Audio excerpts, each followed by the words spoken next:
top di strada. Ma che sasso che è venuto giù. Che curvine perfette qua.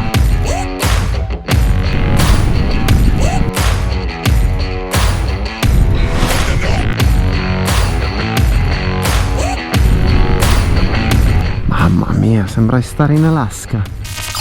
Ciao ragazzi, bentornati sul canale video pregno di contenuti. Stavolta vi porterò in 3 posti eccezionali. Andremo in una delle strade più alte d'Europa, la Kaunertaler Gletscherstraße, la strada del ghiacciaio Kaunertaler in Austria a 2750 metri. È una delle strade più belle in assoluto che ho fatto, preparati perché ci saranno delle vedute pazzesche. Naturalmente per arrivare lì passeremo in altri posti fantastici come il paese di Glorenza, un paese in Alto Adige vicino al confine con l'Austria, ancora all'interno delle sue mura cinquecentesche, veramente un paese medievale tuttora conservato. Anche qui vi racconterò la storia di quel paese, dei commerci che c'erano nei suoi confini e come mai si è conservato così bene. Poi andremo a visitare un luogo molto particolare, il campanile sommerso nel lago di Resia, un posto da cartolina ma come vedrete nasconde una storia molto oscura. Il lago artificiale che è stato fatto ha travolto completamente il paesino di Curon e anche lì vi racconterò storia e aneddoti interessanti. Se vuoi ripercorrere il mio giro e vivere le stesse emozioni ti ricordo che come sempre, come in tutti i miei video, la traccia GPX scaricabile gratuitamente la trovi sotto in descrizione insieme a tutti i link della mia attrezzatura da moto e da video. E ora vieni con me in questo viaggio fantastico su 2 ruote. Andiamo in moto, vamos!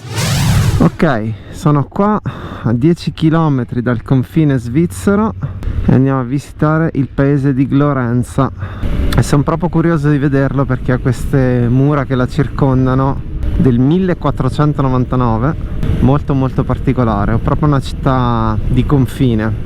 Ecco qua, le entrate della città. Qui avevo detto che c'erano le scritte di Mussolini inneggianti al fascismo che avevano scritto durante il ventennio. Infatti c'è qualcosa, la pace riposa nelle nostre forti armi, qualcosa del genere. Si sono scritte fasciste, poi cancellate. E queste sono mura originali che hanno 500 anni. Questo è il centro storico, Glorenza con l'altitudine. Il paesino è tutto qua, è già finito praticamente. Questa è la piazza principale e quella è la porta che esce. E qua un'altra porta, molto bella, restaurata perfettamente, proprio piccolina comunque.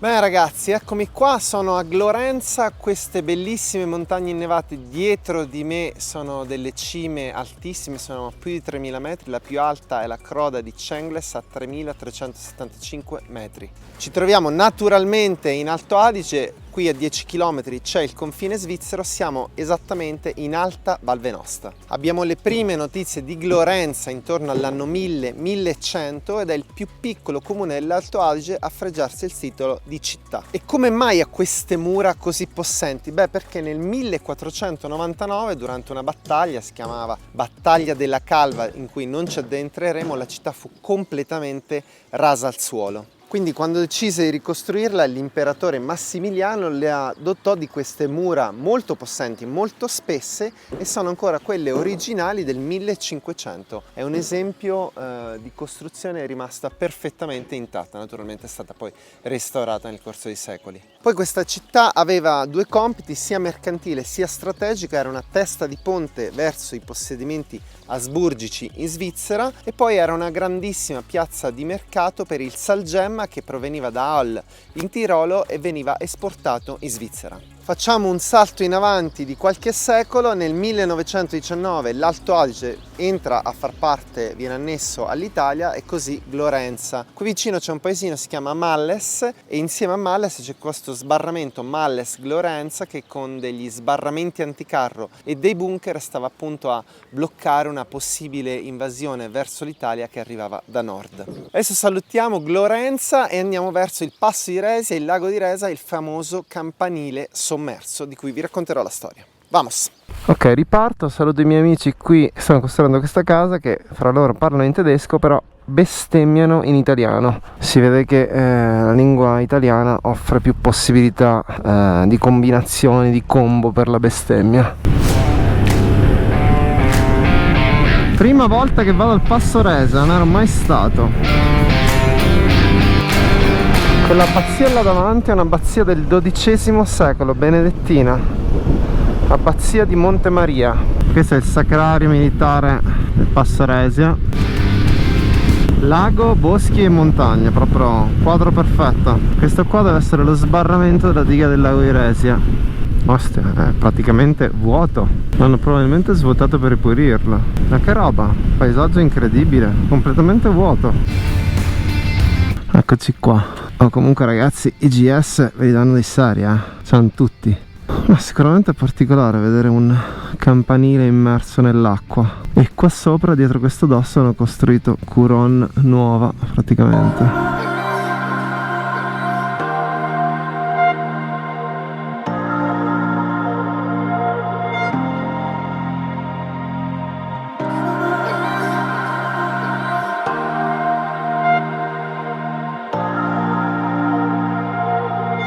Sono venuto finalmente anch'io qui a vedere questo campanile sommerso. L'immagine è sicuramente bella e da cartolina dietro di me, però la storia è molto meno fiabesca di quanto si possa immaginare, perché qui dietro c'era un progetto chiaramente di costruire la diga di un bacino idroelettrico già ancora quando c'era l'impero austro-ungarico, quindi prima del 1919, quando questi territori dopo la prima guerra mondiale vennero annessi all'Italia. E qui sotto, dove c'era il campanile, c'era proprio il paesino di Curon.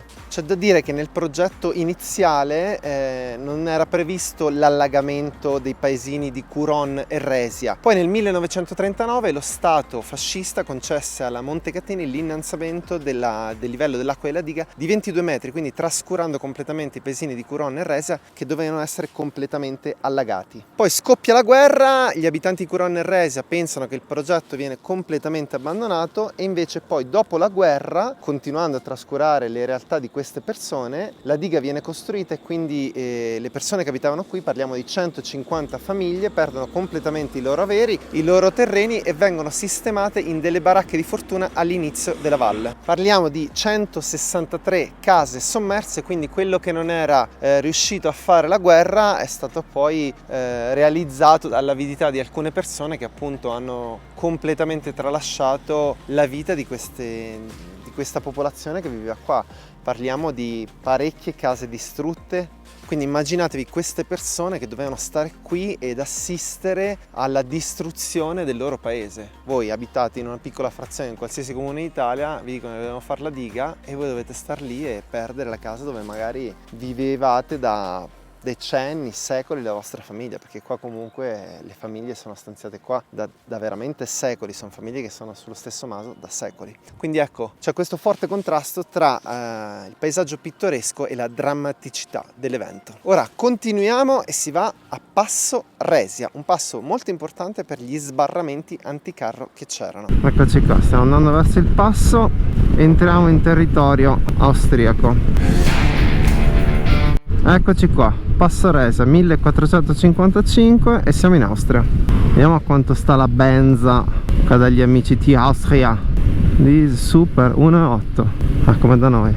Qui passava la via Claudia Augusta, però c'è questa curiosità, particolarità, perché la via Claudia Augusta era una via che metteva in comunicazione l'Italia con il mondo germanico, quindi doveva essere una via molto trafficata, piena di scambi molto intensi, però i ritrovamenti archeologici sull'asse in cui si suppone passasse la via, che non necessariamente coincide con le strade di oggi ovviamente, sono molto scarsi, quindi c'è questo dubbio, c'è questo quesito che tormenta gli archeologi da decenni praticamente, questa discrepanza tra il numero di ritrovamenti archeologici molto basso e l'importanza della strada. Ok, adesso vado al Counterthaler Gletscher, che praticamente è più a ovest dell'Otzaler Gletscherstrasse, dove sono stato l'anno scorso, più o meno in questi periodi, quindi di là in queste catene montuose. Adesso faccio tutto il giro e e dovrebbe portarmi qua sopra, che è una delle strade, anche questa, più alta delle Alpi. In epoca, guarda che spettacolo queste macchine, bellissime, hanno dei fari, erano dei lampioni. Dal niente, guarda, spunta una fortificazione nella roccia, chissà cos'era. Francesco Ferdinando. Mamma mia, che pareti maestose.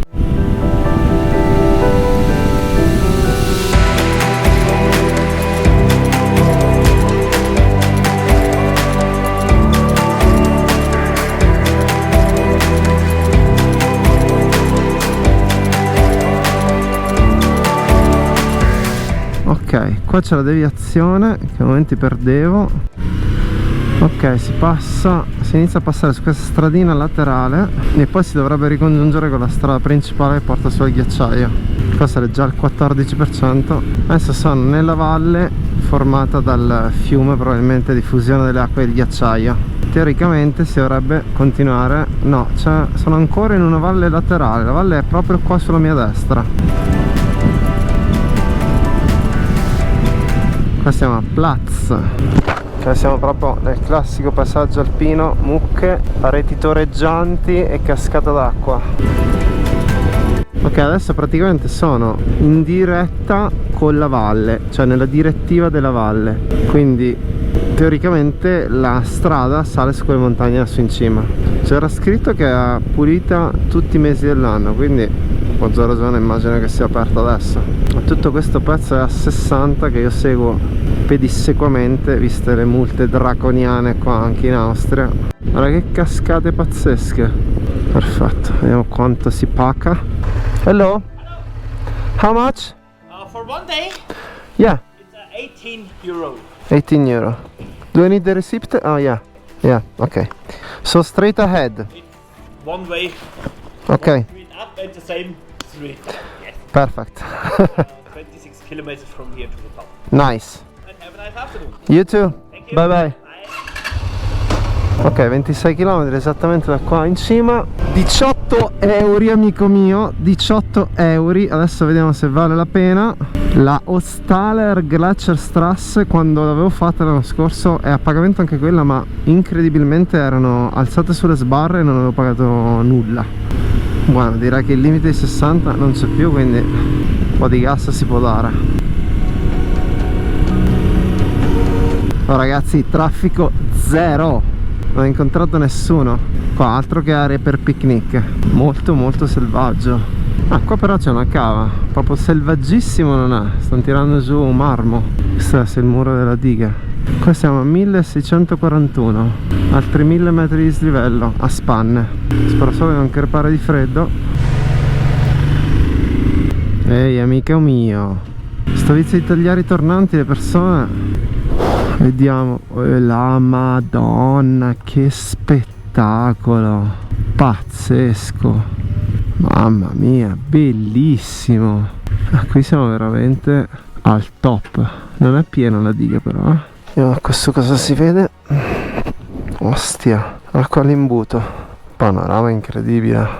Da qua non vedo la strada, ma sicuramente sale lassù in mezzo, giù di 50 metri la diga. Wow, ma che spettacolo è questo posto, pazzesco.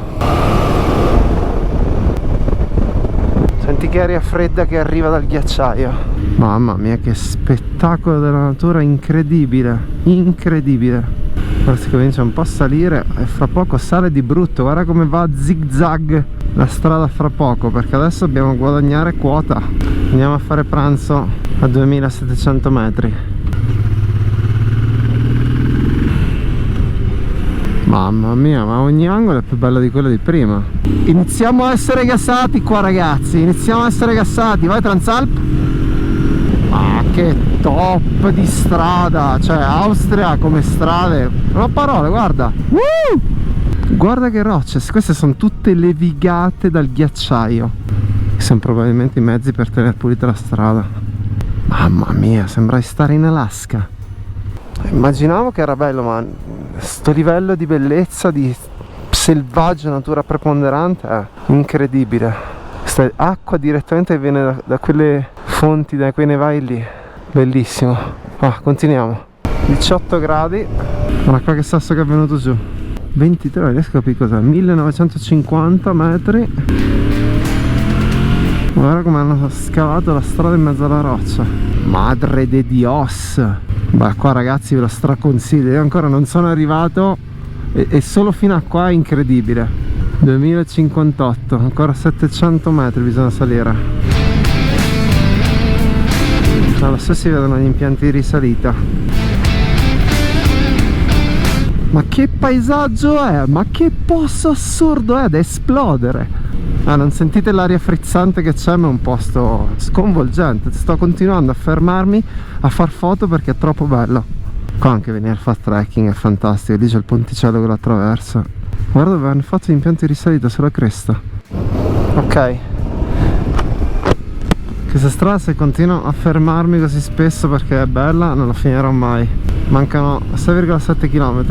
È più bella dello Staller Gletscherstrasse che sta qua dietro. Sicuramente più varia. Devo ancora decidere se è più bella anche del Grossglockner, però secondo me non gli è assolutamente seconda. Pari merito mi sembra finora.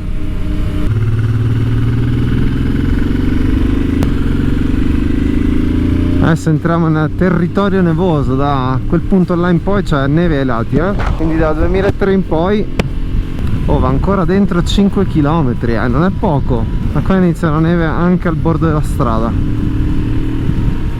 Strada ovviamente perfetta. Che curvine perfette qua, spettacolare. Ma che posto è? Guarda. Poi il Transalp per ora non perde un colpo, più che altro credo che non sia quando sali di altitudine i vuoti, ma sia proprio la perdita di potenza, perché finora il Transalp non ha avuto nessun vuoto. Questa valle è completamente innevata, guarda, è un dedalo, è veramente un dedalo di... inizia a far freschino e è ora delle manopole riscaldate. Bene, mi sa che abbandonerò la mia idea. Oh là, che lago ghiacciato qua, lago completamente ghiacciato. Abbandonerò la mia idea di fare pranzo in vetta perché se fa così freddo, mamma mia, guarda da qua, quella scia, ne so, le piste aperte. Tunnel. Ma siamo arrivati 1,5 km. Welcome. Eccoci arrivati, 2750 metri. Che spettacolo incredibile. Questo ti porta da 2750 a 3113 che è là sopra. Eccezionale. Grande Transalp. Eccomi qua. Grandissima emozione arrivare qua sopra perché la strada è una delle più belle che ho fatto. Pensavo che non fosse come lo Staller Gletscherstrasse, che praticamente è qua dietro più o meno, ma questa è ancora più bella perché, come avete visto, ci sono un sacco di valli laterali. La strada non soltanto si inerpica, ma proprio si snoda all'interno di queste varie piccole vallate. Poi questa neve che l'anno scorso non c'era aggiunge ancora di più al quadro, veramente bello. Questa conca è ben protetta, adesso io mi metto in un angolino tranquillo e mi metto a fare pranzo qua, a 2750 metri. Per quanti mi chiedono se il Transalp ha problemi a carburatori, no, non ha avuto nessun vuoto e probabilmente perde potenza, però l'ho tirato fino a alcune salite fino a 90 e continuava a salire, quindi probabilmente la perde più tardi potenza. Quindi finora devo dire che ad altissime quote benone. Lo proveremo in Tibet prima o poi. Buona, mangiamo.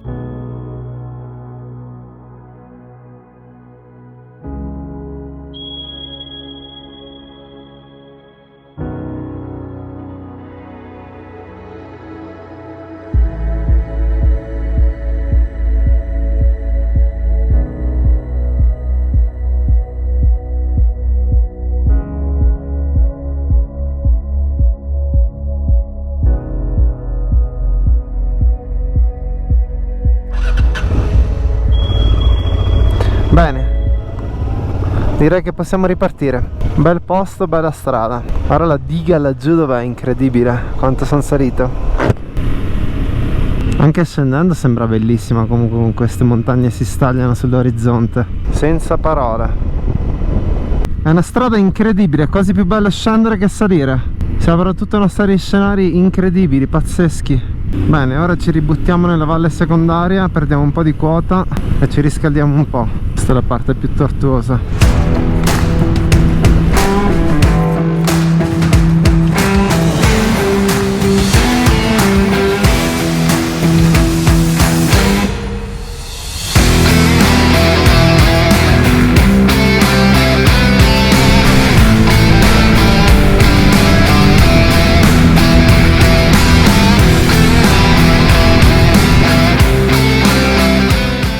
Beh, comunque sto GS prima o poi devo provarlo, perché non è possibile che ci abbiano tutti i GS, qualcosa ci deve essere. Eccomi qua ragazzi, sono rientrato in valle, ci sono 15 gradi in più, avendo perso circa 1500 metri di quota. Spero che questo video ti sia piaciuto, che hai visto un posto nuovo che non conoscevi, e diciamo che qui siamo come un bambino che ruba una caramella in una pasticceria, nel senso che ci sarebbero tantissime altre cose qui intorno da vedere. Non da ultimo gli sbarramenti anticarro di Passoresia, il bunker numero 1, sono veramente tante robe interessanti sia a livello storico che a livello paesaggistico. Però tutto insieme non si può fare a meno che non di star via, qua ci vorrebbero 6 mesi consecutivi in mezzo alle Alpi almeno, quindi spero che questa piccola chicca vi sia risultata interessante. Fammi sapere nei commenti cosa ne pensi, lasciami un like, così se questo video ti è piaciuto viene visto da più persone possibili, e noi come sempre ci vediamo alla prossima. Ciao!